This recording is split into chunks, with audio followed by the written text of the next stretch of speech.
If I run around with women every day and come and tell my wife I love her, she'd know I was a liar. My actions would speak louder than my words. Certainly, I proved to her I didn't love her because it wasn't true to her.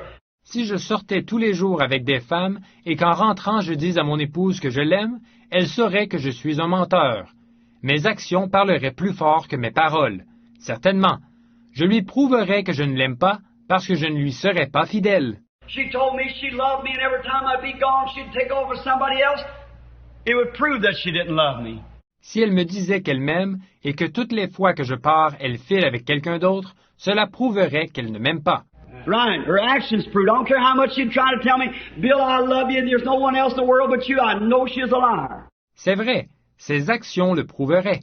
Peu m'importe combien elle essayerait de me dire « Bill, je t'aime et il n'y a personne d'autre au monde que toi », je saurais qu'elle est une menteuse. And when you try to say, Lord, I love you and doing the things of the world, God knows you're a liar to begin with. Et quand vous essayez de dire « Seigneur, je t'aime » et que vous faites les choses du monde, Dieu sait que vous êtes un menteur dès le départ. So what's the use of accepting old halfway experience and something like that when the great skies of heaven are full of the real thing? Alors pourquoi? Ça sert à quoi d'accepter une espèce de demi-expérience, quelque chose comme ça, alors que les grandes étendues du ciel sont remplies de l'authentique? Why do you want to be a miserable, professed, halfway, half-baked, so-called Christian, when you can be a real born-again child of God with the joy bells of heaven ringing in your heart, rejoicing and praising God and living a life of victory through Jesus Christ? Pourquoi voudriez-vous être un prétendu chrétien, un demi-chrétien misérable, un chrétien manqué, alors que vous pouvez être un enfant de Dieu, réellement né de nouveau avec les cloches de joie du ciel qui retentissent dans votre cœur, être dans l'allégresse, louer Dieu et vivre une vie de victoire par Jésus-Christ? Not trying to do it yourself because you have failed to begin with, but take Him at His word and rest upon what He said was the truth. Il ne faut pas essayer de le faire par vous-même, parce que vous ne ferez qu'échouer. Mais prenez-le, lui, c'est sa parole. Reposez-vous sur ce que lui, il a dit être la vérité. And believe Him and love Him, and He'll make everything work right and right for you. That's it. That's the idea. Croyez en lui et aimez-le, et il fera tout concourir à votre plus grand bien. C'est ça qu'il faut.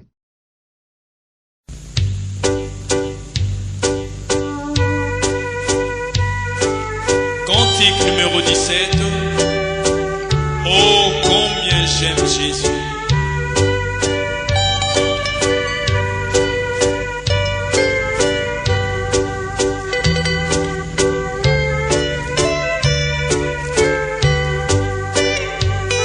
Il y a un nom que j'aime entendre, j'aime chanter ses mérites.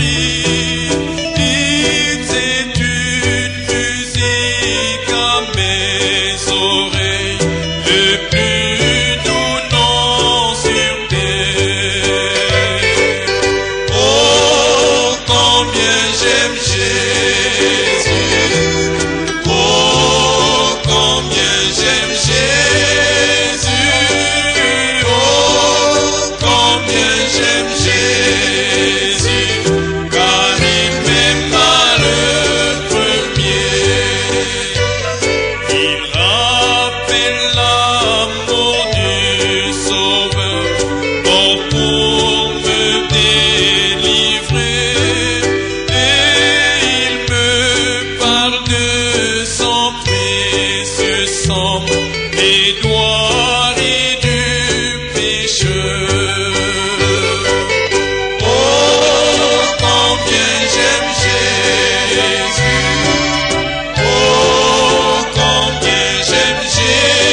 J'ai